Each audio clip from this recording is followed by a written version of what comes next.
Okay, so I got this from this book called Sacred Marriages, the Divine Human Sexual Metaphor from Sumer to Early Christianity. Now, I actually don't have this whole book. I just have one chapter. So I suppose that early Christianity part is probably from Catholicism, I would imagine, with the eunuch priests. All right, so chapter 3, Sacred Marriage and the Devotees of Ishtar. There's a few things I've highlighted that I just want people to be aware of. So I can't sit here and read all these books. I have tons of books and papers and academic literature about this topic. All right, it's pretty well documented. We were never told this kind of religion existed, really. You know, you may have heard of fertility cults and stuff, but you thought those are things that they did a long time ago. But these things still exist, and these people control mass media and the government and the economy. These are Freemasons, all right? That's really what we're talking about here. Sacred marriage in the ancient Near East, which is where that's where this has led me, by the way. It's all the ancient Near East and the pagan religions, all right, that are still being practiced. The religions that the Israelites, they were surrounded by these people. And sometimes the Israelites, in fact, quite often, the Israelites would actually join them in their worship of pagan gods, which you can read about in the Old Testament, and that really pissed off Yahweh. That's what divided the kingdom of Israel originally. Solomon started to worship the pagan gods. These Sodomites were in the land. Sodomites were transvestite pagan priests, and that's what divided the kingdom, and it still has not been put back together yet. Sacred marriage in the ancient Near East usually refers to ritual enactment of the marriage of two deities or a human and a deity. Sacred marriage between the goddess Ishtar and several of her devotees. Now, this is the goddess of America as well, all right? All the symbols you see regarding the United States revolve around the goddess Ishtar. Go to Washington, D.C. There are thousands of statues and images of gods and goddesses. It's not just because they think they look nice. It's not just decoration, all right? It's a religious city created from nothing. And in fact, it's not part of the United States, is it? United States, there's 50 states. District of Columbia. Columbia is the name of a goddess, by the way. Right between Mary Land and Virginia. Virgin Mary. It's really just Ishtar in disguise. And it's not a state. Therefore, the District of Ishtar is not part of the United States because it is not a state. It's the ruling district of the slave states. All right, the United States is controlled by a foreign entity with foreign gods. Sacred marriage between the goddess Ishtar and several of her devotees, namely Asinus, Kurgarus, and Kululus. All right, so I think I've mentioned these things in another video, a previous video I did a few months ago. So these are basically the Babylonian terms for sodomite or male cult prostitute that you see in the Bible, all right? Assyria, all these places, right? And then this moved into Greece and Rome and Washington, D.C. and Hollywood and all over Europe, etc. In their ecstatic performances, they were joined with Ishtar in a union comparable to sacred marriage. Actually, the devotees did not enter into regular marriage. The goddess they served was the only woman in their lives. Self-partnered. By serving the goddess, they fulfilled the same function as the king in the sacred marriage ritual. They ensured the blessing of the goddess for the country. For all these reasons, the relationship between Ishtar and her devotees can be interpreted as one form of sacred marriage. In order to understand this relationship, one must examine the ambivalent gender of these devotees. Like the OA. The fact that they were men who were changed into women enabled them to join with the goddess on a level that no ordinary man could have achieved. All right, so Ishtar is the goddess of love and war, balancing the polar opposites, kind of like Wonder Woman. Gal Gadot was served in the Israeli military, was also a beauty contestant.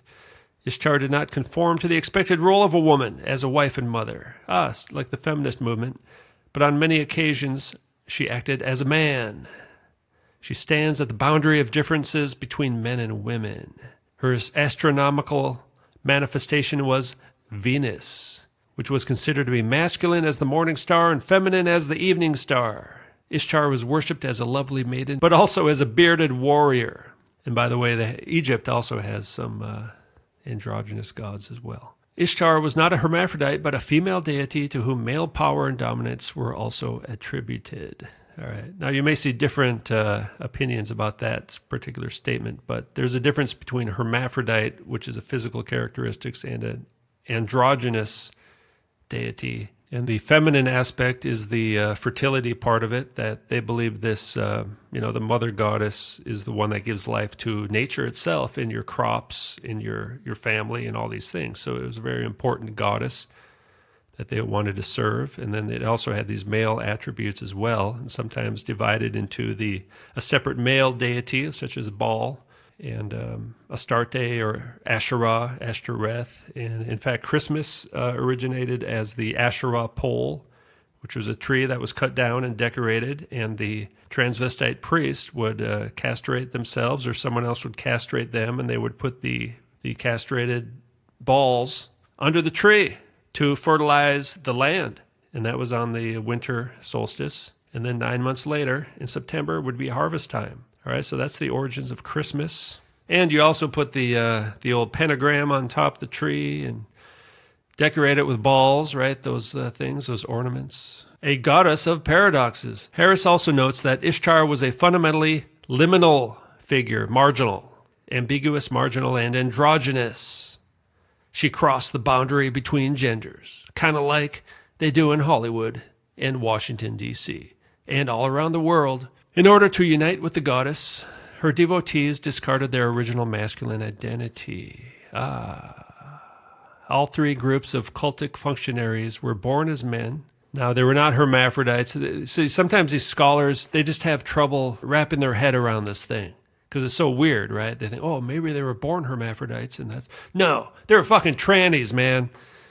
Their appearance was either totally feminine or they had both male and female characteristics. Kugarus, Asinus, and Kluus are all recorded in the literature of the Sumerian period, and all three continued to appear in Akkadian texts up to the Seleucid and Persian eras. All right, so in the there's an ancient story called the Descent of Inanna into the Netherworld. Ishtar, or Inanna in the Sumerian version, descends into the Netherworld, which is Sheol, in order to gain dominion over the kingdom of the dead. When Inanna fails to return, both humans and animals lose interest in sex, and no new births occur.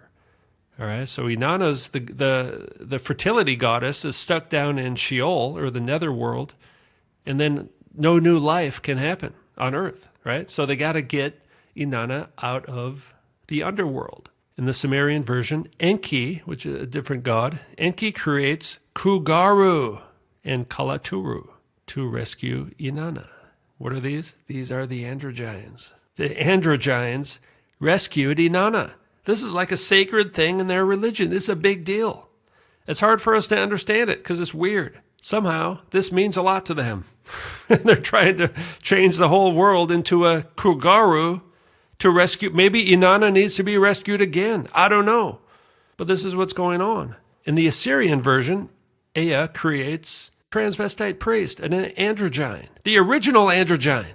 In addition to demonstrating how closely connected Asinus, Kugarus, and Kluus were to the cult of Ishtar, the myth also provides justification for their existence and activities. They constituted a link and mediated between myth and everyday life. This provided them with divine power to carry out mythic sacred actions in real life. Their duties and rituals consisted of ecstatic dance, music, ritual plays. This is like 4,000 years ago. All right, these days we call it television. They dressed up as women and wore makeup. Yeah, it's as simple as that, really, right? They could dress up like women back then. They didn't need surgery, all right? It's not about surgery. It's about role playing. It's about playing the role of the opposite sex. It's about rescuing Inanna from the underworld so that life can continue, because that's what they believed. That was their God. They did not believe in Yahweh. They had to cut their balls off so their God would pay attention to them, all right? That's what kind of religion these people have, and that they're trying to push on young people today, and in fact, adults as well. Adults are probably more brainwashed than children. Cultic performers is probably most... There you go. That's what an actor is, all right? Hollywood actor is a cultic performer. They walked in front of Inanna with women's clothing on their left sides and men's on their right. Well, these kind of things are happening today in the gala, all right, the Met Gala. Celebrities are actually wearing this stuff exactly today. Ritual self-mutilation, you can read about that's in the Bible quite a bit as well. And you don't make the connection, right, unless you study this stuff out. You don't realize what's going on. Book of Jeremiah, there's tons of verses. The devotees use these techniques. Okay, devotees, modern day people are doing this as well. All right, the androgynes who in Freemasonry, the people who control society, are using these techniques in order to reach an altered state of consciousness in which they could achieve union with the divine, a sacred marriage. This practice is also widely attested in other cultures. For example, the Gauli priests, there it is right there, the Gauli priests of Greece and Rome, of Sibyl. The Hydras in India, they still exist today. They worship the mother goddess. Jewish mystics, that's right, Jewish mystics. Islamic Sufi mystics and the shamans in Northern Europe. Ascetical effort, complete absorption into the divine. The ascetics resemble the boundary-breaking devotees of Ishtar. Their ambiguous gender role appears to have been represented by the word sinisanu, literally meaning woman-like, connection within a sinu. The devotees had a sexual role as well, sexual duties in the cult of Ishtar. So yeah, they were, like in some versions of the Bible, it says male cult prostitutes. Well, that's part of their role. Yeah, that's one thing they did, and they would make money for the temple and for themselves, just like the Hydra do today in India. They're both priests and prostitutes, all right? But it wasn't the only thing they did. They sang, and they danced, and they acted. And they worked in the government as well. There were prophets. Actually, I have a book that has actual prophecies and poems written by these Asinu. Kugarus and Asinus also participated as actors in a ritual that was possibly aimed at a sexual rival. The devotees sometimes participated in same-sex relations. It meant touching the goddess through her earthly representative. Yeah. You can see all this acted out on Netflix today. Asinu. Asinus are the best documented, devotees of Ishtar from Sumerian times until the Neo-Assyrian period. Their gender is definitely ambiguous. Ursal means a man-woman, literally dog-woman. There's other verses in the Bible that talk about the price of a dog and stuff, and you wouldn't notice that these are references to the transvestites. The Asinus can also be viewed as purification priests. Some Asinus were prophets. There is a clear connection between ambiguous gender and prophecy. Kugarus, 2000 BC, according to Will Roscoe. Now, that's the paper I showed you guys before. That's a really excellent resource. The rites of Kugarus were aimed at first provoking divine fury in the form of ritual chaos or liminality, and then resolving it. The dance, accompanied by music, probably involved bloodletting, possibly in a trance. That's why they have this thing with blood. It's all connected, all right? Kulu'us, or galas in Sumerian, were originally chanters of lamentations, all right? Lamentation singers, all right? Like Lana Del Rey, 3rd millennium BC. Singing lamentations was originally a task for women who were slowly replaced. Although the male singers, the galas, replaced women, they maintained the female forms of the profession and adapted their gender identity accordingly. There's evidence that the galas may have been engaged in same-sex relations. The best-known evidence is the Sumerian proverb. When the Kalum priest wiped his anus, he said, "I must not excite that which belongs to my lady Inanna." That's the only hole you got, down there at least. The negative attitude toward the galas is also reflected in the term itself, which was written using the signs penis and anus. All right, kind of puts things in perspective in a nauseating kind of way. In the Sumerian period in general, they had high social status. They still do. In fact, they're in the White House right now, as we speak, right next to the obelisk. The chief gala had a high rank among the officials of the city, and there may also have been guilds and families of galas, possibly even female galas. Guilds, all right, Freemasonry, and families of galas. Families, all right. I've shown you these things over and over again. This is happening now. It's happening today. Here's a book called Prophets and Prophecy in the Ancient Near East, Writings from the Ancient World. And actually, this book has some writings from about 4,000 years ago, the Mari texts. They found a bunch of ancient writing in the Ugaritic culture of ancient Assyria, which is actually written about quite a bit in the Bible. They were basically the enemy of Israel, were the Assyrians. All right, and the priesthood of the Assyrians were these things here called the Asinu, a man-woman whose gender role is changed from man to a genderless person, appears in prophetic function. All right, the undefinable sex of some Assyrian prophets. They actually found some writings by the transvestite priests of Ishtar. So they actually have the name of a transvestite priest, a person named Celebum, the Asinu, the demonically possessed transgendered pagan priest for the cult of Inanna. The Asinu delivered to me an oracle.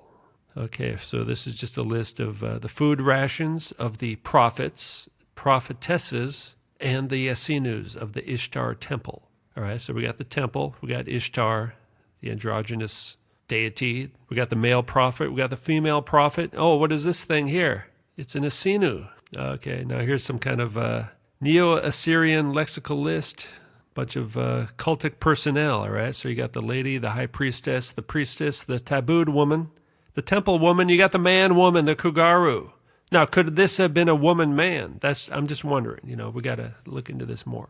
We got the hairy one, we got the hairy Potter, and then we also got the hairless Potter.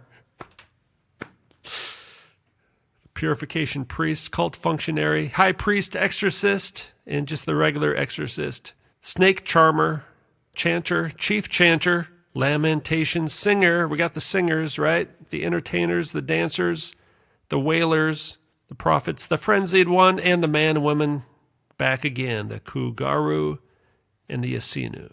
The role of the Kugaru is analogous to that of the Asinu, who at Mari sometimes appears as prophet. Both groups have a permanent third gender role, given by Ishtar, directly from the goddess itself, whose devotees they are. Well, it's the same thing going on today, all right?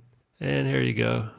Some more devotees of Ishtar, all right? They control the mass media. We got ourselves an Asinu, all right? An Asinu lamentation singer. Oh, you got the fake hips and you're crossing the legs. That'll make you look like a real female. No, you look like a fake female, all right? In fact, you look like Cher, the highest paid actress in the world in 2010 and 2014, chosen as People's Most Beautiful Woman, Time's 100 Most Influential Asinu. Oh, it's an Asinu wearing makeup, deceiving the whole world.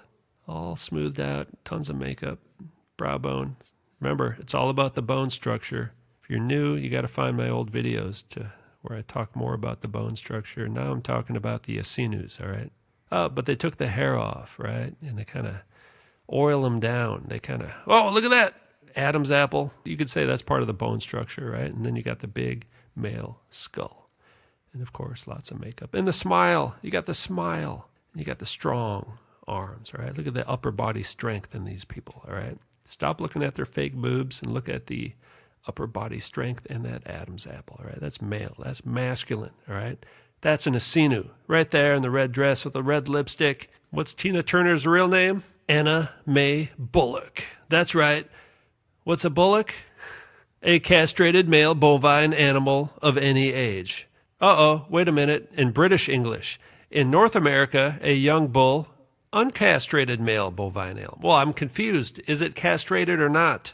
There you go. Here's a classic Asinu right here, doing the old Ishtar horn, the phallus. Whoa, that's one of those family show things with all the gay people on it. Look at that. You got the orange lipstick matching the orange dress. Orange, one of their favorite colors. All right, now I was going to look at this one here. Is that a man or a woman? I just can't tell anymore. Very androgynous, genderless. Yes, wear the pink. FTM's wearing the pink. There you go, some more bones there. There's some upper body strength for you. Skin and bones, right? Lean. Women have higher body fat than men. This person has no body fat. Skeletal frame of a boy, just wearing makeup. All right. Avengers, Stranger Things, all right? These are all about the occult. That's like the most masculine looking person you're going to see. besides pink. Yeah, it's all genderless. Completely genderless event going on here. Oh, look. It's still genderless, right? Still genderless. They balance the polar opposites. There you go. That's as close as you're going to get to having a real phallus there, buddy. Now, this guy I've seen in real person. He's like 4 feet tall. It's just a horrifying thing. There you go. Grab onto that thing. You don't have yours anymore, do you? Maybe you do. We don't know. Look at those things, man. Whoa. Normally, you think they try to hide that a little bit, right? So they're coming out. Now, think about this. We're looking at screens all day long now, right? Whether it's your iPhone or your iPad or your computer, whatever it is, you're looking at a screen. Most people are looking at a screen all day long. And what are they looking at? They're looking at the Asinu right here. They're looking at the transgendered abomination. Oh, yeah, come on. The hard body. Look at those arms. Come on. Whoa. Oh, there's one. Ah, see, that's what happens when you don't cross the legs. Looks pretty masculine. Oh, look at this one. Oh, nasty. They're getting larger. Yeah, there you go. Give us a sign again. Oh, here's one crossing the legs. Ah, yes, that'll deceive you, right? It's all feminine clothing and fashion. You just can't stop doing that, can you? This is a sorcerer, all right? It's a wizard.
Was it